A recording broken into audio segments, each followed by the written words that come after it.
الزمالك يقترب من المركز الثالث. عاجل قضايا الدولة تطعن بعدم شرعية عزل مرتضى منصور. نادي المبادئ والإساءة لمصر. بسم الله الرحمن الرحيم. أهلا بكم في قناة زملكاوي. ازيكم يا جماعة؟ عاملين ايه؟ يا رب تكونوا بخير وبصحة جيدة. اليوم هنتكلم في 3 مواضيع مهمة جدا. يا ريت تسمعوا الفيديو للآخر لأنه فيه كلام مهم جدا، ويا ريت تعملوا لايك وشير وتشتركوا في القناة. أول موضوع هنتكلم فيه هو فوز الزمالك النهاردة على الاتحاد 2-1. ألف مبروك للزملكاوية على هذا الفوز. الزمالك ولأول مرة تحت قيادة أسوريو يكسب مباراتين متتاليتين ورا بعض، وديت بيعتبر شيء كويس جدا. تاني حاجة، أهمية المباراة ديت إن الزمالك مش هيلعب أي مباراة لمدة 15 يوم اللي جايين، يعني ممكن يأهل اللعيبة كمان وأحسن يكونوا أحسن من كده. هذه المباراة بتعتبر هي مباراة من أفضل مباريات اللي هي بتكون تحت قيادة أسوريو.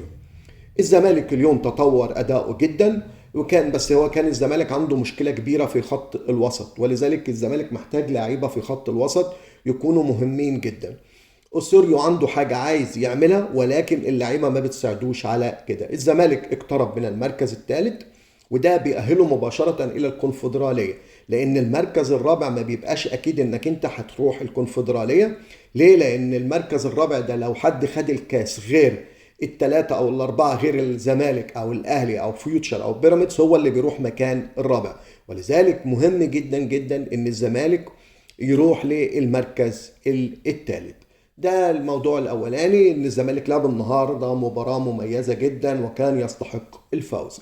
الموضوع الثاني اللي احنا هنتكلم فيه هو هيئة قضايا الدولة تطعن على قرار عزل مرتضى منصور نيابة عن وزارة الشباب والرياضة المتماثلة في الدكتور أشرف صبحي.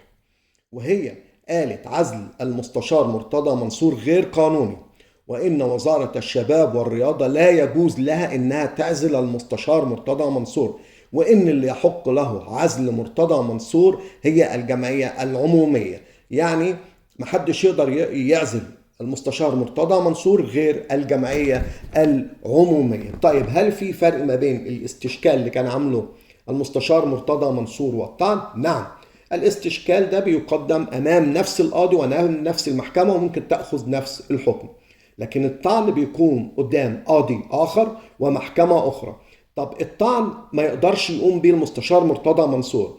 اللي بيقوم بالطعن هو النيابة أو هيئة قضايا الدولة.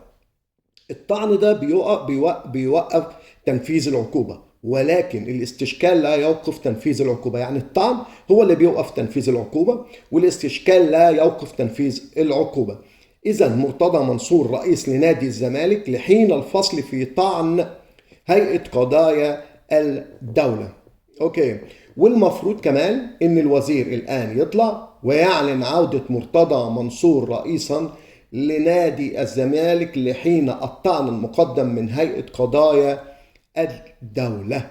يعني المستشار مرتضى منصور في دلوقتي ممنوع ان هو يتعزل. يعني هو حاليا هو رئيس نادي الزمالك، والمفروض ان الوزير يطلع ويعلن ده مباشرة، لان هو من حقه دلوقتي ان هو يكون رئيس لنادي الزمالك. وكان في فرق ما بين الاستشكال والطعن اللي احنا قلنا عليه. الاستشكال بيقدمه المستشار مرتضى منصور، الطعن ما يقدرش يقدمه المستشار مرتضى منصور. الاستشكال لا يوقف الحكم، لكن الطعن بيوقف الحكم. وهو ده الموضوع الثاني اللي احنا اتكلمنا فيه النهارده.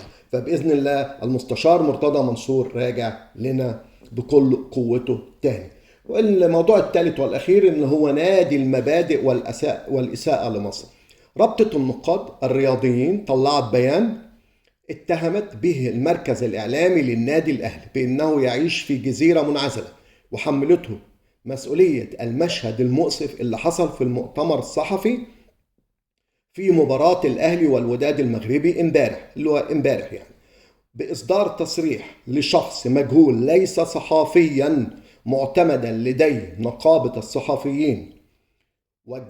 وجهت الرابطة أيضا اتهامات لرابطة الأندية الرياضية اللي هي مين بيرأسها؟ أحمد دياب، بأنها مسؤولة عن إصدار التصريحات الصحفية محليا لمن تشاء وكما تشاء.